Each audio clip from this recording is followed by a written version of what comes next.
In today's video, we're going to be using pen and ink techniques along with watercolor pencils to build up this really lovely rural scene. The scene itself is from a village in the north of England. The village is called Tissington, and the watercolor pencils are also from England. They're from Windsor Newton. The reference image and all of the supplies, their pencils, brushes, everything I'm using today is linked down below in the description. So if you want to join in, if you want to find out more, check out those links and you'll be able to. And this video really is focusing on how we can use these really lovely, versatile and very cheap art tools, watercolor pencils, which come in loads of different colors, varieties and brands, and how in general we can use these to create really lovely scenes without a great deal of fuss, and that's the key. These are really enjoyable, and I just want to show you the kind of ways that I use them. I have done a video which is telling you a little bit more about these watercolor pencils and watercolor pencil techniques in general. You can find that link down below. This one is the follow-up that I promised, where I'm going to take you all the way through the step-by-step processes that I use to create this painting, this sketch or painting, whatever you want to call your processes when you use watercolor pencils. And I really would encourage you to grab those watercolor pencils out of the cupboard and have a play with them. I regret not doing it earlier because really watercolor pencils are a lot of fun. They're really fun, they're really freeing and really, well, let's go with fun. Fun's a good word. So what I'm doing first is what I would normally call step one. So we're sort of breaking down our scene into ink shapes. The fountain pen I'm using has got some waterproof ink in, and that is going to be important because even though we're using watercolor pencils, the clue's there in the name, watercolor. So we're going to be adding water. So it's important, therefore, that our page is not going to have sort of ink running all over it if we have neglected to use our waterproof inks. The nib is an architectural nib. So you can see on some strokes I get a lovely fine line, and on other strokes I get a big, bold and brave line. It's really fun. I've been exploring this nib, and again there's a little video I've released talking about this nib and showing how to change a fountain pen unit if that's something you're interested in doing.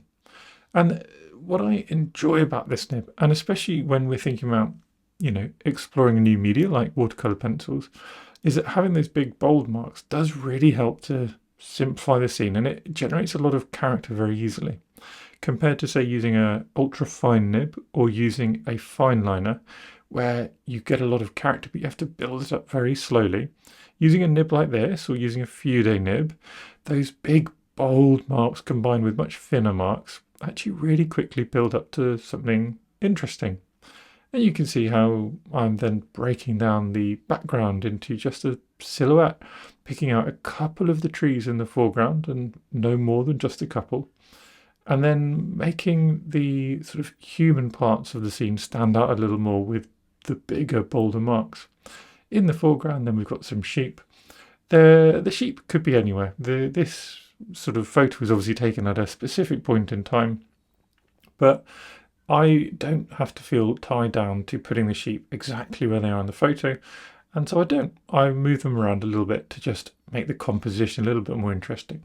Rather than having a very, very tiny sheep in the distance and two bigger sheep in the foreground, I sort of move them so they're a bit closer together so that they feel a bit more like unified objects rather than things which just perhaps wouldn't add as much. That's my perspective anyway. In the foreground, we've got lots of sort of clumps of grass and things. So I'm just preparing my mind more than anything else with a few ink marks. That's a prompt for later when we're applying our colour and our texture with our pencils of where I might wish to add that colour and texture, where it might represent something more accurately in the image. The sort of major parts of the scene are now done, aren't they? The sort of major structure is there. So it's time now to go moving around, enhancing things. Enhancing comes in many forms, of course, and is very subjective. For me, I want to get a greater sense of the important object in the scene, which I think here, the main sort of focus in my mind is this little hut or little shed. or barn, I suppose. And so I get that feeling a bit bolder and with a bit more contrast. So having these big black areas contrasting against white areas and contrasting against the hatching on the left to simplify the other man-made object that sits behind it. And then getting some textures onto this as well. So having that greater ink density and also greater contrast, light and dark, will immediately make this object feel more important and come further forward in our vision. And again, it's just saving a little bit of work later with the colours and also prompting me when adding the colours later, or in just a few seconds, to remember where I should focus my efforts rather than getting too drawn into places that perhaps would be less useful to focus my efforts. But I want to keep this really simple because I'm exploring watercolour pencils, we're playing around, and we want to be flexible with how we can approach the rest of the scene. We can always add more ink, we can always add more pencil and watercolour, but we can't take it away. And that's exactly the same with watercolours and watercolour pencils. So I'm coming in now with an olive green pencil, and the pigments in this are the same as the pigments in watercolours, just with a different binder. So we can start trying to imagine what's going to happen when we add water. And that's what we're thinking as we apply our pigment onto the page. Normally we'd apply it with a brush, but here we're applying it with a pencil and the water will be coming separately. But just like with a brush, you would normally add sort of touches of pigment and let the watercolour move things around, or let the water move things around rather. Here we're doing the same thing. We're applying touches of pigment and we're going to use water to move it around. We don't need to colour everything in. We don't need to apply pigment everywhere. So we're just adding touches here and there, little bits, which we're going to move around shortly. Again, like with watercolour, you might want to vary your wash. Instead of applying a single flat wash of colour, what I'd normally do and encourage other people to do is use a couple of different pigments in each wash so that there's some texture, so there's variation and just more fun and more interest in each wash. And again, with a watercolour pencil, we have to do things a bit differently. We can't mix those colours in our palette. Instead, we have to imagine what's going to happen as we add water to our page. For example, here I'm adding a little bit of indigo, deep blue, actually royal blue is what this one is called, along with a little bit of some burnt umber onto my building. And if you look at the reference, you can see there's that deep orange, there's that light grey, and there's that almost black. I'm trying to imagine that with how these colours will mix on the page with some water, and just moving little bits, little touches here and there. I thought, again, you know, I often talk about changing the reference, and you're not trying to perfectly represent the world, you're trying to represent your version of the world on the page. That's where applying little bits of orange come in as well. There's not really a bright orange in the building, but a bright orange in my scene will hopefully lift out with some water. Like with many medias, doing many different types of medium, I should say, doing skies in a realistic manner is very challenging. And that's the same with watercolour pencils. Because we're applying lines with a lot of texture onto our page, whereas skies tend to be soft and flowing, we have to come up with our own version of the sky rather than hoping that we can really truly 100% represent the sky. We have to recognise that's probably not going to happen and work out our way of doing the sky. That's what we do with watercolours most of the time. It's very difficult with watercolours to create a perfect representation of the sky. It's a little bit easier with additive media, but with watercolour pencil, we can double down on that challenge because we're also applying a huge amount of texture with each mark. We'll see how the sky comes out later, and we'll see what we can do to make it interesting as well. But now it's time, as you can see, to start adding water. And here you see colours coming to life. So if we were to think of our process here in steps, you've done step 1, the ink shape, step 2, applying the first colours, and step 3 would be applying the first water. And using the water to lift up that pigment, to activate it, to bring it to life, to move it around, to blend it. This water, this brush, is doing an enormous amount of work. We are filling in the gaps here. We are able to literally, if we don't like some pigment somewhere, we're able to literally just add water, scrub it away and move it. So it's lifting areas as well. It's moving, making the textures change, softening.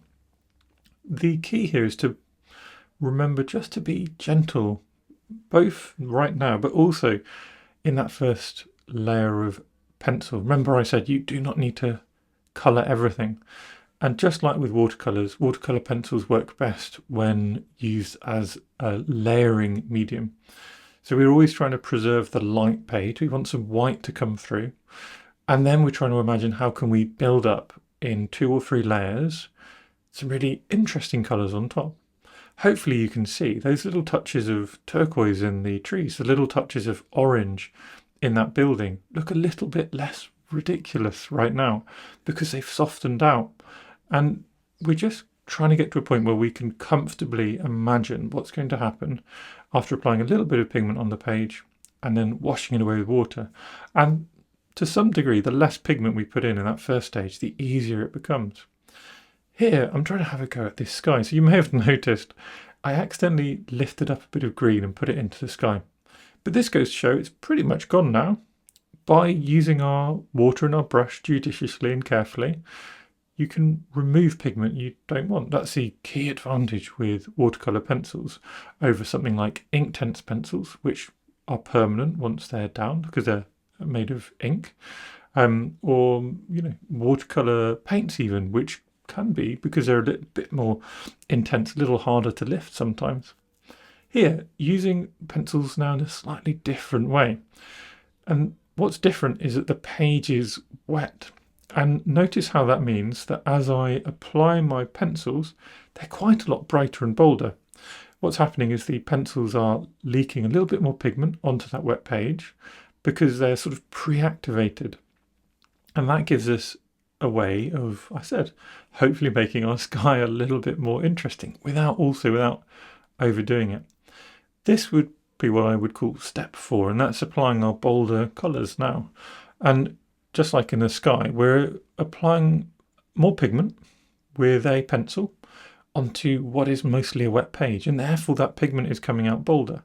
It's also bolder because this is a second layer, and like we said before, watercolours work best when applied in layers because those layers of transparent colour add together and increase the overall value and the overall tone, the overall saturation on the page, and you see less and less of that white paper underneath. The other thing though that we're doing here with our watercolour pencils is applying more texture, just invariably by applying a line or a sort of hard medium onto the page in what is effectively a series of lines. Even if we're shading, it's still in a series of lines that we're applying this colour. We're applying a lot more texture. We can change that texture again with a bit more water, but we can start playing with this and using this to create more interesting effects on the page as well. For example, we can use those lines to create greater depth of colour, to create suggestions of little tufts of grass. But we can also soften those lines. What I would point out is, even though I'm softening a lot of these lines, the second time that I apply water, it's a little bit harder to soften those lines. Each time that you apply water, each time you scratch the page with your pencil, you're going to slightly sort of lower the integrity of the page. Eventually, the paper will break down, everything will become murky and messy. And that'll be a bit quicker than with watercolours. The reason it'll be quicker than with normal watercolours is because a watercolour pencil, a hard lead, is far more abrasive than a watercolour brush. And not only do we do that, we apply the lead followed by the same brush. So for every layer of colour, we're doing a lot more interfering with the integrity of the paper than we normally would.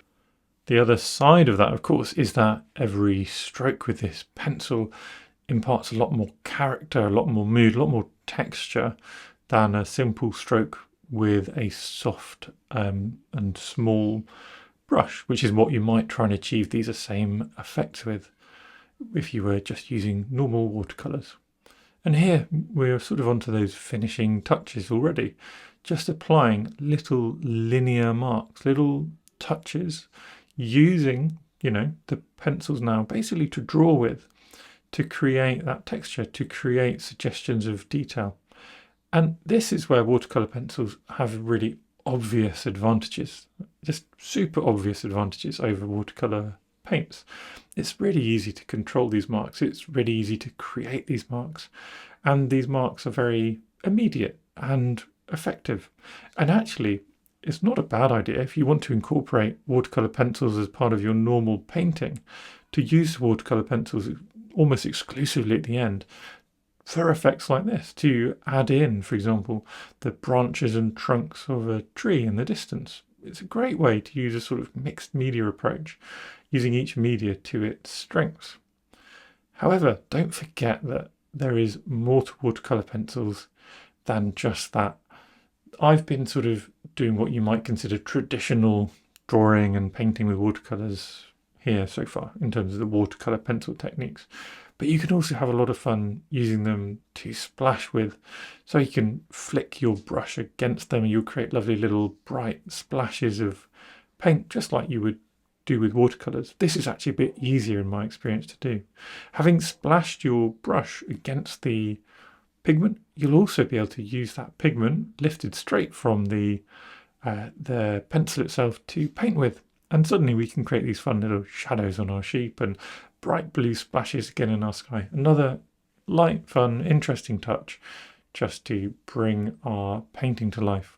And like that, pretty much done. I'd call this my finishing steps, basically finished. And I hope you've enjoyed that. Please do check out my other watercolour pencil tutorials. I'll link it down below in the description. Let me know in the comments what you think. Are you a watercolour pencil convert, or do you prefer the normal paints? So thank you everyone for watching my little sketching videos. If you enjoy my content, please do subscribe to my channel because it makes me really, really happy. Thanks again.